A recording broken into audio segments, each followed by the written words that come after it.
আমাদের আরও একজন ব্যক্তি আছে যিনি ওসমান গনি সালেহী, তাকেও ইদানিং দেখছি কিছু সংখ্যক মানুষ হুমকি দিচ্ছে। এই যে হুমকি ধামকি দিয়ে আহলে সুন্নাত ওয়াল জামাতের যারা প্রদীপ আছে তাদেরকে নিভানো যাবে না, কারণ তারা মদিনাওয়ালার পাওয়ারে জ্বলে।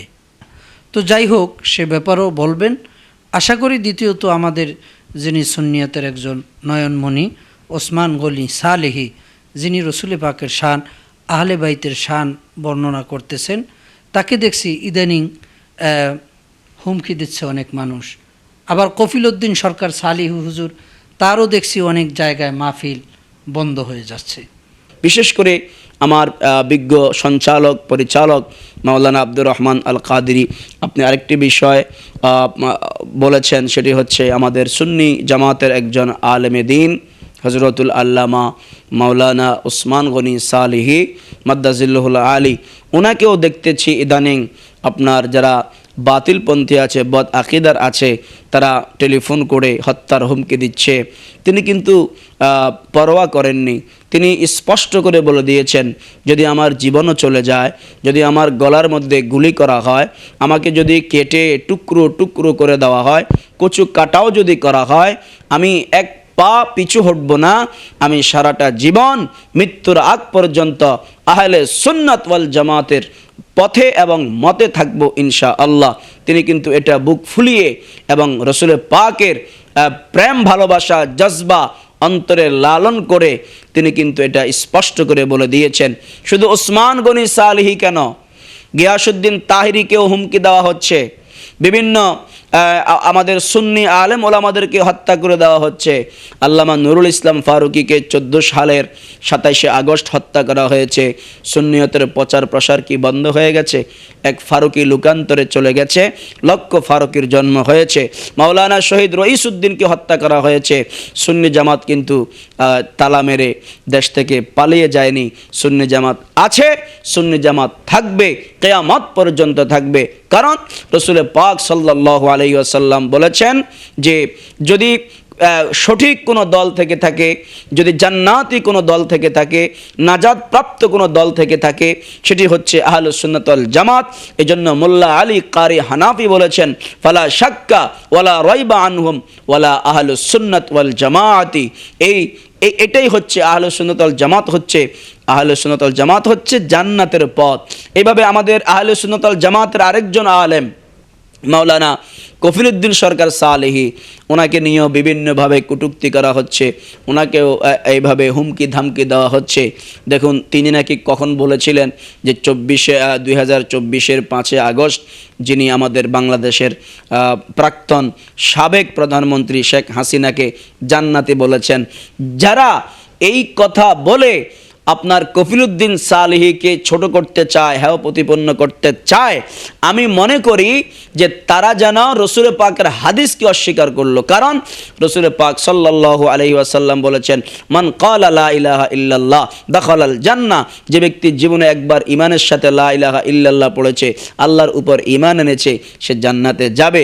যারা জীবনে একবার কালিমা পড়েছে, মুসলমান হয়েছে, তারা জীবনে একটিবার হলেও জান্নাতে যাবে, অর্থাৎ তার পাপের প্রায়শ্চিত্ত পাওয়ার পর। শেখ হাসিনা কেন? আমি যতটুকু পাপ করব, আমার পাপ অনুযায়ী আমাকে শাস্তি পেতে হবে।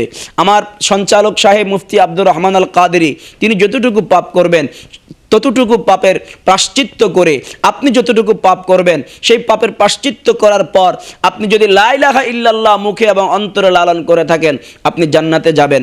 সেই মর্মার্থেই কিন্তু তিনি সেটা বলেছেন যে শেখ হাসিনা তার দোষগুণ থাকবেই, তিনি মানুষ, তিনি পাপী, তিনি স্বৈরাচার, এইভাবে অনেক কিছু আছে।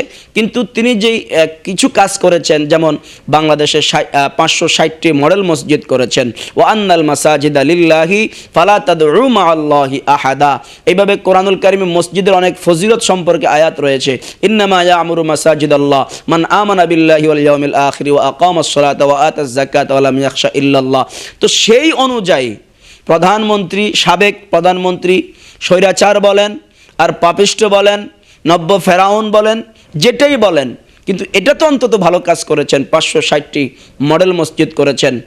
আর বাংলাদেশের এয়ারপোর্ট আপনার ইন্টারন্যাশনাল এয়ারপোর্ট, সেই এয়ারপোর্টের নাম তিনি দিয়েছেন শাহজালাল আন্তর্জাতিক বিমানবন্দর। এটা অবশ্যই হজরত শাহজালাল রহমতুল্লাহ আলাইহির রুহু মুবারক শান্তি পেয়েছে। তাহলে তিনি আপনার এইভাবে প্রধানমন্ত্রী শেখ হাসিনাকে কোনো একটা অনুষ্ঠানে তিনি কথার প্রসঙ্গে বলতে গিয়ে তিনি বলেছেন তিনি একজন জান্নাতি মহিলা। কেন? আপনারা কফিলউদ্দিন সালেহীকে দেখছেন, আপনাদের বড় হুজুর চট্টগ্রামের হাটহাজারী মাদ্রাসার মহতামিম আপনার আহমদ শফি সাহেব, তিনিও তো বলেছেন এই লালদিঘির ময়দানে 2013 সালে শানের সালাত সম্মেলনে বলেছেন যে প্রধানমন্ত্রী শেখ হাসিনা হচ্ছে এই যুগের রাবেয়া বসরি, এবং তিনি তাহাজ্জুদ পড়েন। শফি সাহেব কি দেখে এসেছেন তাহাজ্জুদ পড়েছেন? যাও, আমি সেই দিকে কথা টানছি না, কিন্তু তিনি শেখ হাসিনাকে জান্নাতি বলেছেন, এই কথার যে টেনে আপনারা হুমকি দিচ্ছেন, তাকে আওয়ামী লীগের দালাল বলছেন। ভাই, কফিলউদ্দিন সালেহী আওয়ামী লীগের দালাল নয়, ওসমান গনি সালেহী আওয়ামী লীগের দালাল নয়, গিয়াসউদ্দিন তাহিরি আওয়ামী লীগের দালাল নয়, আহলুস সুন্নাত ওয়াল জামাতের কেউই আওয়ামী লীগের দালাল নয়। আমরা তাদের দালাল যারা আমার নবী মোস্তফার দালাল, যারা মিলাদ কিয়াম করে, যারা আমার নবীকে ভালোবাসে, পীর আউলিয়া বুজুর্গাদের জিয়ারত করে, আমরা তাদের পক্ষে আছি। অতএব আহলুস সুন্নাত ওয়াল জামাতের আলেম ওলামাদেরকে হুমকি ধামকি দিয়ে দাবিয়ে রাখা যাবে না। ইনশাআল্লাহ আমরা রক্ত দিতে শিখেছি, আমাদেরকে সেই শিক্ষা দিয়েছেন ইমাম হুসাইন রাদিয়াল্লাহু তাআলা আনহু কারবালার ময়দানে। অসংখ্য সাহাবায়ে কেরাম আমাদেরকে গর্দান দিতে শিখিয়েছেন, অসংখ্য সুন্নি আলেম ওলামাগণ শিখিয়েছেন, আল্লামা নুরুল ইসলাম ফারুকি শিখিয়েছেন, রইসুদ্দিন রহমতুল্লাহ আলাইহি আমাদেরকে শিখিয়েছেন যে প্রয়োজনে বুকের তাজা রক্ত বিলীন করে দাও, তারপরেও নবী প্রেমের জজবা প্রতিষ্ঠিত করো। আল্লাহ পাক আমাদেরকে কবুল করুক। ওমা আলাইনা ইল্লাল বালাগুল মুবিন। বিশেষ করে যে সমস্ত ওলামায়ে সু আছে, বাতিল ফন্তি আছে, এদের থেকে যেন আল্লাহ পাক আমাদেরকে হেফাজত করে। আসসালামু আলাইকুম ওয়া রাহমাতুল্লাহি ওয়া বারাকাতুহু।